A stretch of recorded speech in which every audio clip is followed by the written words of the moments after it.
তখন দেখি যে ওইটা 1-2 বছরের মধ্যে নষ্ট হয়ে যাচ্ছে।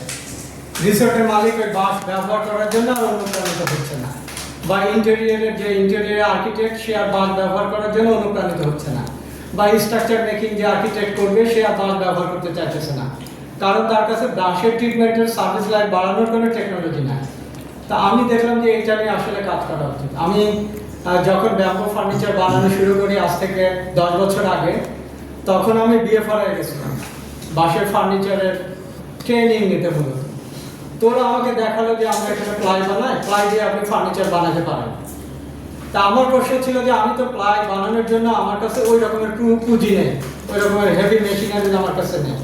তাহলে আমাকে যেটা করতে হবে, আমি স্বল্প পুঁজিতে যদি কাজ করতে চাই তাহলে আগে আমার আস্ত বাঁশ দিয়ে কাজ শুরু করতে হবে প্রথমে। এরপরে যখন আমার বৃহৎ পুঁজি চলে আসবে তখন হয়তো আমি প্লাই বানিয়ে ফার্নিচার বানাতে পারবো।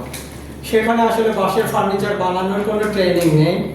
বাঁশের ট্রিটমেন্টের যতটুকু ট্রেনিং আছে সেটা আসলে খুব বেশি নেই। আমি আসলে ওইদিকে যাব না।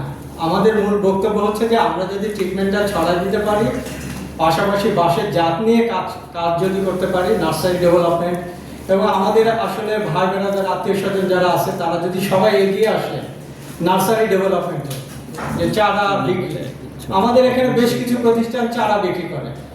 যেমন অ্যাজ ফর এক্সাম্পল আমরা এবারে ব্যাম্বোরিয়ামকে দেখছি কোয়ান্টাম চারা বিক্রি করতে, বাঁশের চারা, কিন্তু তারা এত বেশি দামে চারা বিক্রি করে যেটা খুবই আমার কাছে ডেভেলপমেন্টের জন্য অনেক বড় অন্তরায় মনে হয়েছে। আমি গত বছর আমার গ্রুপ থেকে মুলি বাঁশের বীজ ছড়াই দিছি। আমাদের গ্রুপে যারা ছিল তারা সেই বীজ লাগাইছে, যারা প্রয়োজন মনে করছে তাদের রিসোর্টে। ইভেন আমার বাড়িতে মুলি বাঁশের এখন বিশাল বড় বাগান হয়ে গেছে। আমি সেই বীজ সংগ্রহ করছিলাম মাত্র 6 টাকা দিয়ে। সেই 6 টাকার বীজের চারা তারা 600 থেকে 300 টাকা বিক্রি করছে এবারের বৃক্ষ মেলায়। তা আপনি যখন দেখবেন যে 300 টাকা 600 টাকা দিয়ে বাঁশের চারা কিনতে হচ্ছে, তখন আপনি আর বাঁশের ডেভেলপমেন্ট এখানে আসবে না, একবারে বিনাশ হয়ে যাবে ডেভেলপমেন্ট।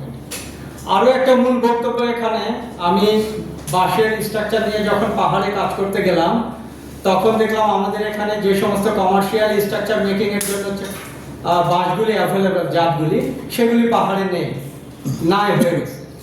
যেমন ধরেন এখানে টেটুয়া নামে একটা প্রজাতি আছে, যেটা আমি জানালা দরজার জন্য ব্যবহার করতে চাইছিলাম আমার স্ট্রাকচার মেকিং এ, সেটা ম্যাচিউরড আমি আর পাচ্ছি না পাহাড়ে। আমি সিলেট অঞ্চলের কথা বলতেছি। তো আমাদের এখানে বাঁশের অনেক স্বল্পতা আছে। আপনি জাতের গল্প করতে পারেন, কিন্তু আপনি এখন যদি বলা হয় যে আমাকে একটা টেটুয়া দেন, আপনি টেটুয়া দিতে পারবেন না, এবং ম্যাচিউর দিতে হবে আপনাকে।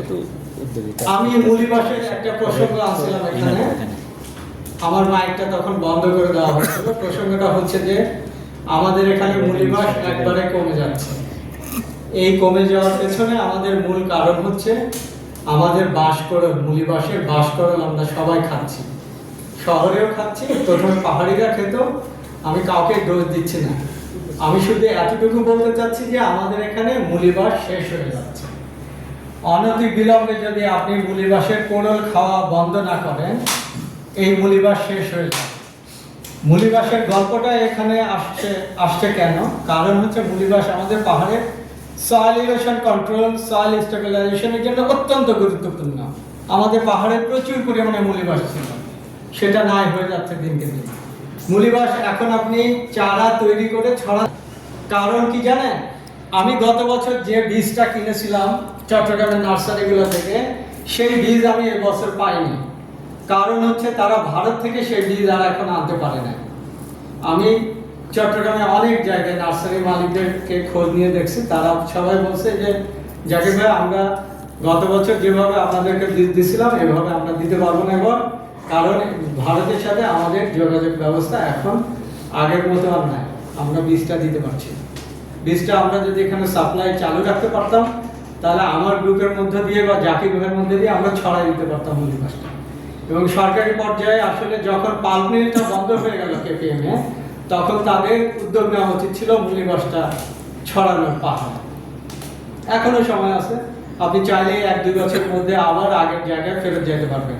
কারণ আমি গত বছর যে বীজটা লাগাইছি এখন আমার পূর্ণাঙ্গ ঝাড় হয়ে গেছে আমার বাড়িতে মুলি বাঁশে। আমি লাগাইছি শুধুমাত্র কোরল খাওয়ার জন্য, এবং আমি এই বছর থেকে প্রমাণ করছি আমি যখনই পাহাড়ে যাব আমি কোনো বাঁশের কোড়ল খাবো না, যেহেতু আমি এটা প্রচার করতেছি যে বাঁশের কোড়ল খাওয়া বন্ধ, তাহলে আমার যদি কোড়ল দরকার হয় আমি নিজে লাগাই খাবো।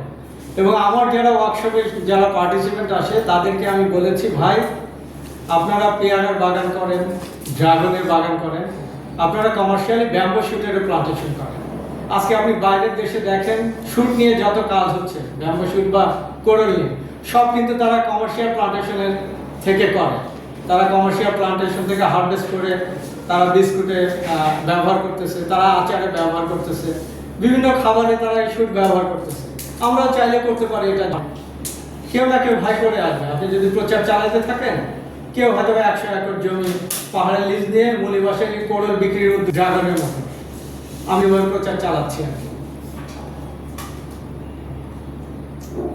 আচ্ছা, আমার বক্তব্য এখানে শেষ হবে। আপনারা কোনো প্রশ্ন চাইলে করতে পারেন, কারণ আমি এখানে শুধু বাঁশের ট্রিটমেন্ট নিয়ে কাজ করি না, আমি bamboo oil, bamboo leaf drinks, bamboo plywood, bamboo tiles, bamboo দিয়ে কম খরচে কীভাবে ছাদ নির্মাণ করতে হয় সেটা, bamboo structure, bamboo handicrafts, bamboo furniture, bamboo activated কাপড়, এভরিথিং।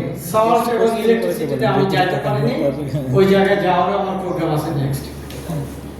আপনার প্রশ্ন করতে পারেন চাইলে। মতো না যে ধন্যবাদ তো আমার মনে হয় যে আরেকটা তারপরে আমরা কোশ্চেন যাই, যার হিসেবে কাছে অনেক কোশ্চেন আছে, আপনাদের কাছে থাকবে, তো তারপরে আমরা অনেকের কিছুটা মতামত শেয়ার করতে পারবো আর কোশ্চেনগুলো আমরা এনজয় করবো। আমাদের জনাব সাইফুদ্দিন